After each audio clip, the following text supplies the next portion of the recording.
হেমন্ত চললেও সর্বোত্তরের জেলা পঞ্চগড়ে নেমে এসেছে শীত। গত কয়েকদিন ধরে জেলায় সর্বনিম্ন তাপমাত্রা 15-16 ডিগ্রিতে ওঠানামা করছে। সন্ধ্যা গড়ানোর সাথে সাথে এবং সকালে বেশ বেলা পর্যন্ত চারদিকে ঢেকে থাকছে কুয়াশার চাদরে। হাসপাতালে বাড়ছে শীতজনিত রোগী। বিস্তারিত জানাতে পঞ্চগড় থেকে যুক্ত হচ্ছেন প্রতিনিধি সিদ্ধার্থ কর্মকার। সিদ্ধার্থ, শীতকাল যদিও এখনো আসেনি, এরপরেও তাপমাত্রা কমতে শুরু করেছে। উত্তরের জনজীবনে এর প্রভাব কেমন দেখতে পাচ্ছেন? ধন্যবাদ মাথির।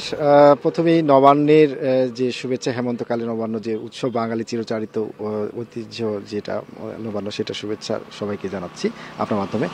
আর আসলে এই হেমন্তের শুরুতেই কিন্তু আমাদের পঞ্চগড়ের, দেশের সর্বত্র জেলা পঞ্চগড়, এটি হিমালয় পাদদেশে অবস্থানের কারণে কিন্তু এখানে বরাবরই দেখা যায় যে দেশের অন্যান্য স্থানের চেয়ে এখানে শীত সবার আগে আসে এবং দেশের সবার চেয়ে পেছনে কিন্তু সব পেছনে যায়।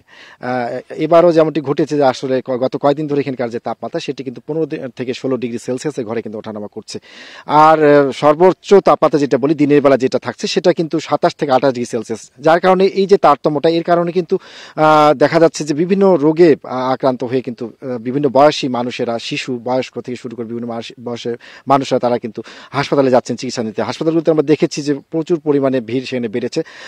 সেখানে দেখা যাচ্ছে যে প্রতিদিন 700 থেকে 800 যেখানে স্বাভাবিকভাবে রোগী যেখানে বহির্বিভাগে আসতেন, সেখানে দেখা যাচ্ছে 1000 থেকে 1200 পর্যন্ত কিন্তু সেখানে মানুষ তারা আসছেন চিকিৎসা নিতে।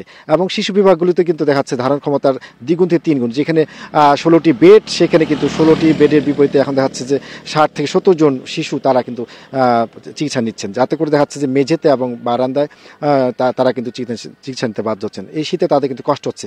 এছাড়া যেমনটি আমরা দেখতে পেয়েছি যে শ্রমজীবী মানুষ তারা কিন্তু এই শীত এলে কিন্তু পঞ্চগড়ের মানুষরা তারা কিন্তু তাদের বিপত্তি ঘটে।